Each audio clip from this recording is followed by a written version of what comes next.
എല്ലാ പ്രിയപ്പെട്ട പ്രേക്ഷകർക്കും ടീം ജേർണലിസ്റ്റിന്റെ പുതുവത്സര ദിനാശംസകൾ.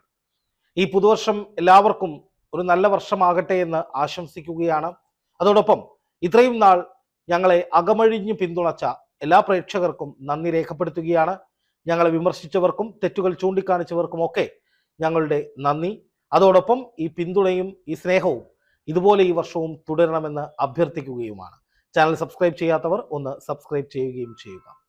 ഈ പുതുവർഷ ദിനത്തിൽ പലരും പല ആഘോഷങ്ങളെക്കുറിച്ചും ചിന്തിക്കുമ്പോൾ, പല ആഘോഷങ്ങളിലും പങ്കെടുക്കുമ്പോൾ അങ്ങനെ ഒരു ആഘോഷത്തെക്കുറിച്ച് ചിന്തിക്കാൻ പോലും കഴിയാതെ, അല്ലെങ്കിൽ പുതുവർഷ ദിനം എന്നൊന്ന് ഇല്ലാതെ കഴിയുന്ന ഒരു വലിയ ജനസമൂഹമുണ്ട്, പലസ്തീനികൾ.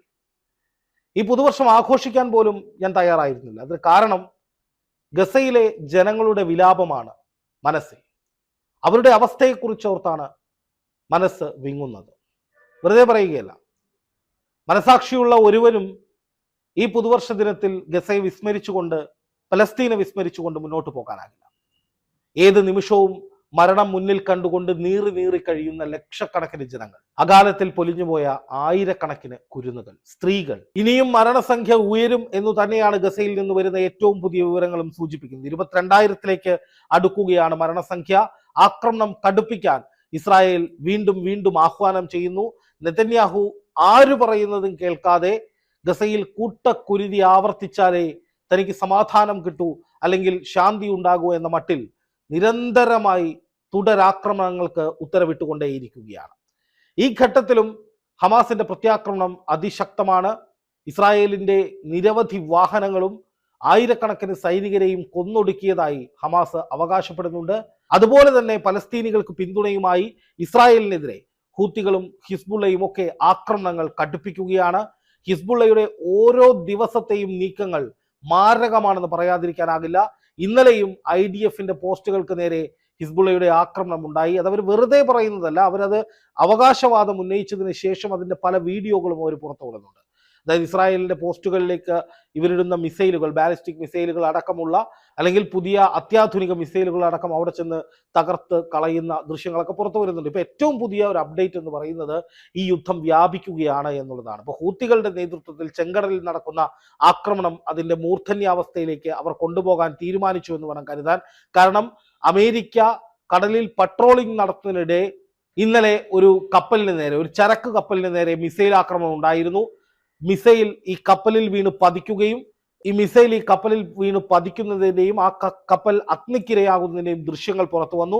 അതിന് പിന്നാലെ 2 ബാലിസ്റ്റിക് മിസൈലുകൾ കൂടി അയച്ചുവെങ്കിലും അത് അമേരിക്കൻ വാർഷിപ്പ് പ്രതിരോധിച്ചു, അത് നിർവീര്യമാക്കി. പക്ഷേ ഹൂത്തികൾ ആക്രമണം കടുപ്പിക്കുമ്പോൾ അതിനെതിരെ ശക്തമായി തിരിച്ചടിക്കാൻ അമേരിക്കയും ചില നീക്കങ്ങൾ നടത്തുന്നുണ്ട്. യമൻ സേനയുടെ 4 ബോട്ടുകൾ അമേരിക്കൻ സൈന്യം മുക്കിക്കളഞ്ഞു എന്ന ഏറ്റവും പുതിയ വാർത്ത വരുന്നു. അതിന് പിന്നാലെ വലിയൊരു മുന്നറിയിപ്പ് അമേരിക്കയ്ക്ക് ലഭിച്ചിരിക്കുകയാണ്. നിങ്ങൾ ഇനിയും ഈ രീതിയിൽ മുന്നോട്ട് പോവുകയാണെങ്കിൽ ഞങ്ങളും തിരിച്ചടിക്കും, ഇതിനുള്ള മറുപടി നിങ്ങൾ അർഹിക്കുന്നു, ഞങ്ങളും തിരിച്ചടിക്ക് തയ്യാറാണ് എന്ന്. അപ്പോൾ ഹൂത്തികൾ ഒരു ഭാഗത്ത് നിൽക്കുന്നു. അമേരിക്കൻ നാവികസേന അവരുമായി നേരിട്ടുള്ള ഒരു പടയൊരുക്കത്തിന് നേരത്തെ തയ്യാറായി നിൽക്കുന്നുണ്ട്. പക്ഷെ അവർക്ക് മറ്റ് രാജ്യങ്ങളുടെയൊക്കെ പിന്തുണ വേണ്ട വിധത്തിൽ കിട്ടാത്തത് കൊണ്ട് നേരിട്ടുള്ള ഒരു യുദ്ധത്തിലേക്ക് പോയിരുന്നില്ല. പക്ഷെ ഇപ്പോൾ കാര്യങ്ങൾ മാറി മറിയുകയാണ്. അമേരിക്കയ്ക്ക് നേരെ ഒരു വെല്ലുവിളി, പരസ്യമായ വെല്ലുവിളി ഹൂത്തികൾ നടത്തുകയാണ്. ഞങ്ങളെ ആക്രമിച്ചാൽ ഞങ്ങൾ തിരിച്ചടിക്കും, ഞങ്ങളും നിർത്താൻ പോകുന്നില്ല, ഇതിന്റെ അനന്തര ഫലം നിങ്ങൾ അനുഭവിക്കേണ്ടി വരും എന്ന് തന്നെയാണ് ആ വാണിംഗ്. അതുപോലെ തന്നെ ഹിസ്ബുള്ളയുടെ കാര്യത്തിലാണെങ്കിൽ ഈ ഹിസ്ബുള്ള നിരന്തരമായി ഇസ്രായേൽ പോസ്റ്റുകളിലേക്ക് ആക്രമണങ്ങൾ നടത്തിക്കൊണ്ടിരിക്കുകയാണ്. അതിന് നിരവധി ദൃശ്യങ്ങൾ അവർ തന്നെ പുറത്തുവിടുന്നുണ്ട്. IDF അത് സ്ഥിരീകരിക്കുന്നുമുണ്ട്. അതാണ് ഇതിൽ ഏറ്റവും പ്രധാനപ്പെട്ട കാര്യം.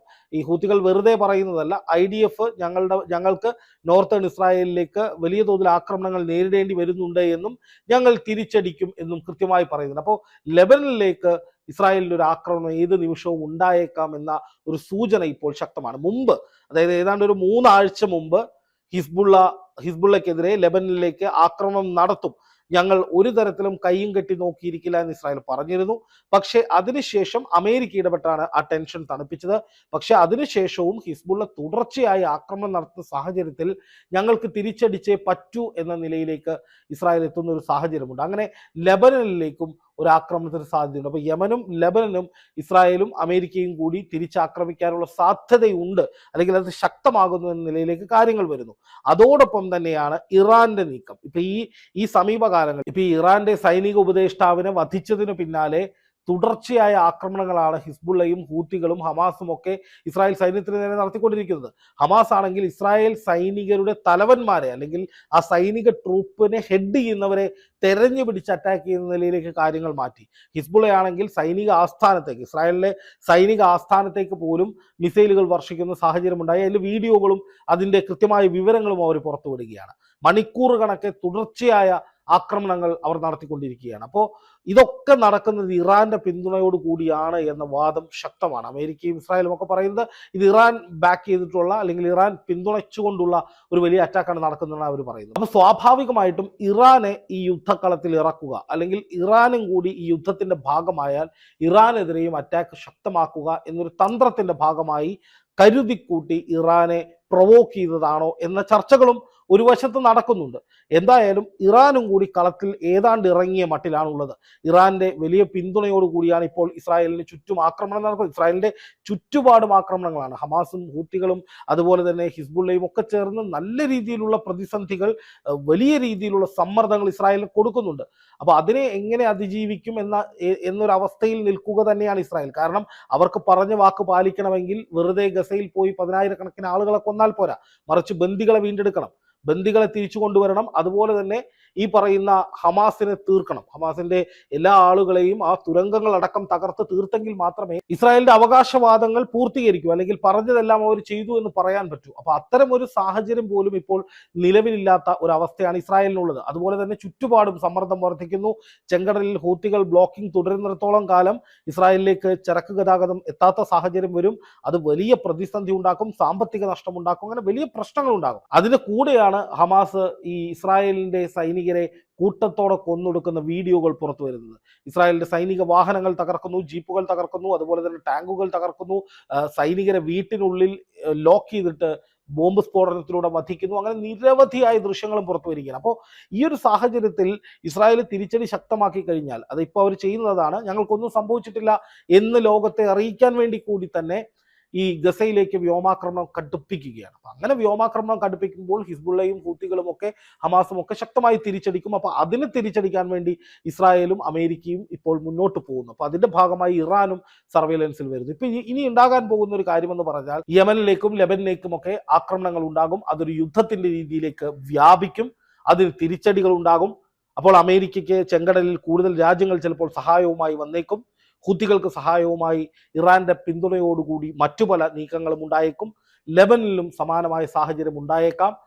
സ്വാഭാവികമായും ഇറാൻ പറഞ്ഞതുപോലെ അങ്ങനെയെങ്കിൽ ജിബ്രാൾട്ടർ കടലിടുക്ക് ഇറാൻ ബ്ലോക്ക് ചെയ്യാം, അല്ലെങ്കിൽ അവർക്ക് ഏതെങ്കിലും തരത്തിൽ അതിലെ പോകുന്ന കപ്പലുകൾ ആക്രമിക്കാൻ സാധ്യതയുണ്ടെങ്കിൽ അത് ചെയ്യാം. അപ്പോൾ സ്വാഭാവികമായും കൂടുതൽ പ്രകോപനം ഉണ്ടാകും. അന്താരാഷ്ട്ര തലത്തിൽ വിലക്കയറ്റമടക്കം രൂക്ഷമാകും, എണ്ണവില കുതിച്ചു വരും, അങ്ങനെ പല പ്രശ്നങ്ങളും ഉണ്ടാകും. ഈ വർഷം അത്തരത്തിൽ വലിയ പ്രശ്നങ്ങളിലേക്കാണ് കാര്യങ്ങൾ പോകുന്നത് എന്നാണ് തുടക്കത്തിൽ ലഭിക്കുന്ന സൂചന. കാരണം ഇസ്രായേൽ അത്രമേൽ പ്രതിരോധത്തിലാണ്. നാലുപാട് നിന്നും പല സൈഡിൽ നിന്നും അവർക്കെതിരെ ആക്രമണങ്ങൾ ഉണ്ടാകുന്നു. അതുകൊണ്ട് തന്നെ ഇസ്രായേൽ കൂടുതൽ ശക്തമായി അതിനെതിരെയൊക്കെ പ്രതികരിക്കാൻ സാധ്യതയുണ്ട്. അങ്ങനെയെങ്കിൽ കാര്യങ്ങളൊക്കെ കൈവിട്ടു പോകുന്ന നില വന്നേക്കാം.